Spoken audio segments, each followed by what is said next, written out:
Kung mas mukhang bata ka kaysa edad mo, ang ibig sabihin ay malakas ang espiritu mo.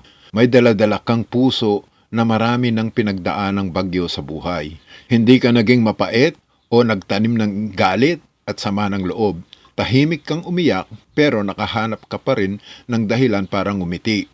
Ang pagiging mukhang bata ay hindi ito bilang gantimpala ng mahabang buhay. Tungkol ito kung paano ka namuhay. Mas pinipili mo ang mapayapa kaysa drama, ang growth kaysa sama ng loob, ang healing kaysa gumanti. Ang katawan ay nire-reflect niya ang kaluluwa. Sabi ng psychology, mababa daw ang stress level mo, kaya nagmukhang bata ka. Mataas ang emotional intelligence mo at malalim ang abilidad mo para bitiwan na ang mga bagay na wala ng silbi sa iyo. Kaya natuto kang protektahan mo ang enerhiya mo. Umaalis ng walang sama ng loob, nakikipag-usap ng may kabaitan kahit na masakit. Kaya siguro mas madalas ka pang ngumiti o tumawa kaysa malungkot. O kaya nangarap ka katulad kung paano mangarap ang mga kabataan.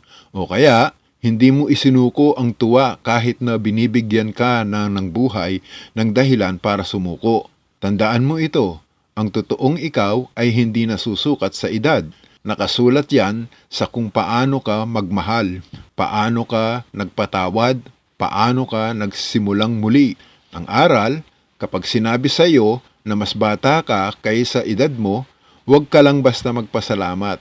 Ang totoong nakikita nila sa iyo ay ang liwanag na pinanatili mong buhay.